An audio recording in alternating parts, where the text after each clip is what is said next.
We're supposed to manifest His name. A name in the Bible is character. It's synonymous.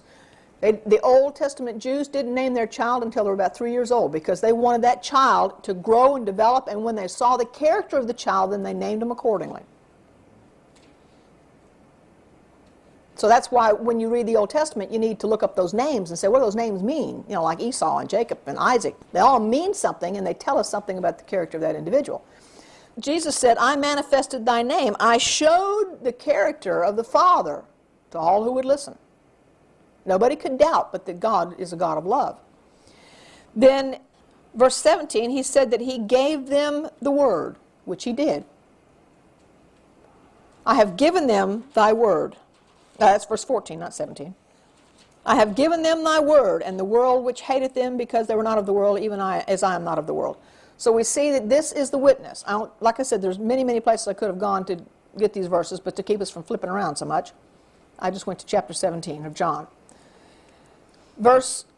John 14, verse 7 says, if ye had known me, ye should have known my Father also. Jesus is the perfect witness of his Father's character of love. Back to Revelation chapter 1, verse 4. Actually, that is verse... I moved things around late last night, so, oh well. Verse 18 is what we're reading here. He that has the keys of hell and of death, that's verse 18. These keys represent authority and power over life, death, and the grave.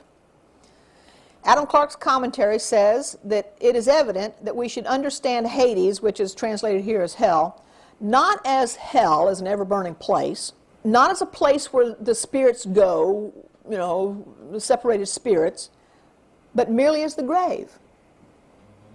Now remember, Adam Clarke was a Protestant reformer, right? And his commentary reflects the Protestant position. So he says, no, hell is just the grave. So how many people in the Bible were raised from the dead? Several. Can you name them? Moses, Lazarus, and Who? the maiden. The maiden. You're all in the New Testament. Where's the... Yeah, you got Moses. Moses in the Old. Well, we don't know when he was resurrected. We just read about that in Jude. Elisha raised a girl, yeah. Actually, I think it was a son. Then the first fruits that were raised with Christ, but that's in the New Testament. Yeah. But we don't know how many of those were. No, I don't have any idea, unless we want to relate that over the 24 elders. What about Jairus' son? Who? Jairus. Jairus', yeah, Jairus' daughter. As far as I can see, there's only two in the Old Testament. Elijah raised the widow of Zarephath's son. Elisha raised the Shunammite woman's son. That's the only two I could find in the Old Testament that were raised from the dead. That, you know, of course, like you said, Moses, but we don't read about that until we get to Jude. So all the rest of the ones that were raised from the dead were done by Christ, except for Tabitha and the boy that fell out of the window. Both those in Acts. So there hadn't been a whole lot of people. So when Christ raised these people from the dead, what did he say about them? Let's go to Mark chapter 5, verse 35.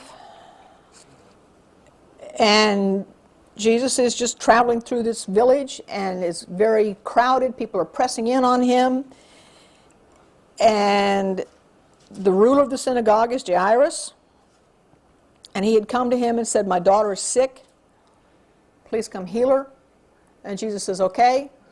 Before he gets there, somebody comes and tells Jairus, don't bother the master, your daughter is dead. So we pick it up in verse 35. And while he yet spake, there came from the ruler of the synagogue's certain house, certain which said, thy daughter is dead. Why troublest thou the master any further? As soon as Jesus heard the word which was spoken, he said unto the ruler of the synagogue, Jairus, be not afraid, only believe. And he suffered no man to follow him, save Peter, James, and John, the brother of James.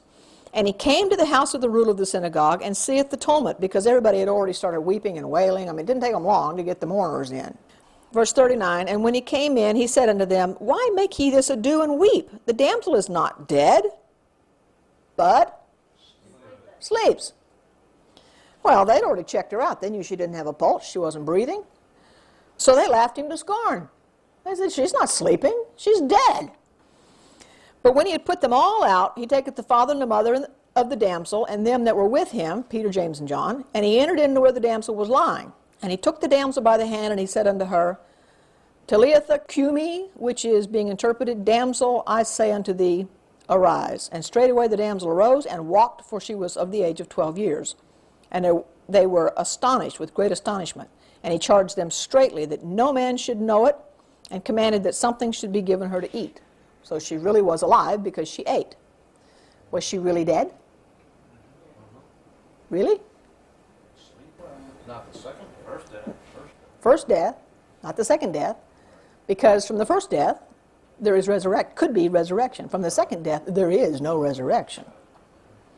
Now let's go to John chapter 11. This is a story of Lazarus. And in the meantime, Jesus had raised another young man who had died, the only son of his mother.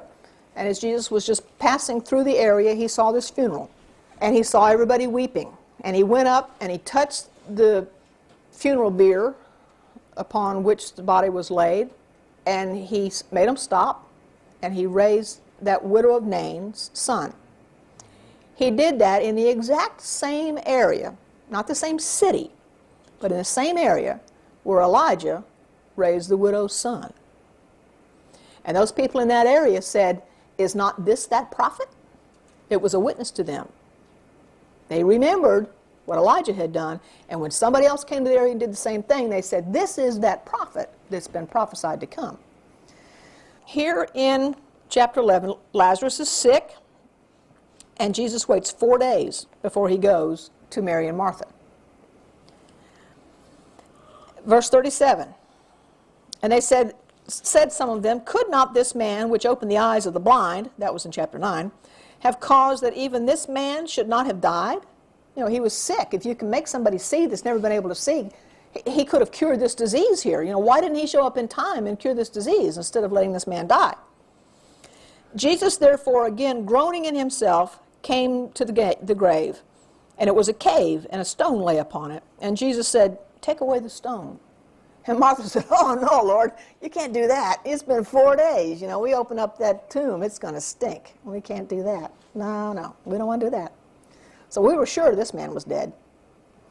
The widow's son there, he'd only been dead very shortly. He probably died that day because they buried everybody on the day they died back then. There was no embalming like we have today that preserves them for 3 days or a week to get your funeral over with. When you died back then, they buried you right away. So they could have said, well, that son, you know, he was just asleep. He was in a swoon. And the Pharisees said the same thing of Jairus' daughter. She was just in this swoon. She wasn't really dead. You know, that's why he was able to go and just kind of shake her and wake her up. So here, Jesus purposely waited 4 days. There was no doubt in anybody's mind that this man had been put in the tomb. He was covered up with these swaddling clothes, as it were, wrapped around him everywhere, covered with spices. There was no way that if he was not dead, he could have survived that long, laying all wrapped up like he was. So Jesus says, no, he said, I say unto you that if thou wouldst believe, thou shouldst see the glory of God. And she said, yes, I know, that I'm going to see this. So they took away the stone, and Jesus lifted up his eyes, and he said, Father, I thank thee that thou hast heard me. And I knew that thou hearest me always, but because of the people I said it. So it wasn't a lack of Jesus' faith. It was the people standing by who lacked faith. And that's why he said these things, that they may believe that thou hast sent me. And when Jesus had thus spoken, he cried in a loud voice, Lazarus, come forth. And everybody standing around this tomb, do you think any of them realized that they didn't smell anything? Or maybe they did smell something when they rolled away the stone. Probably did. He wasn't alive yet. That's true. He that was dead came forth, bound hand and foot with grave clothes,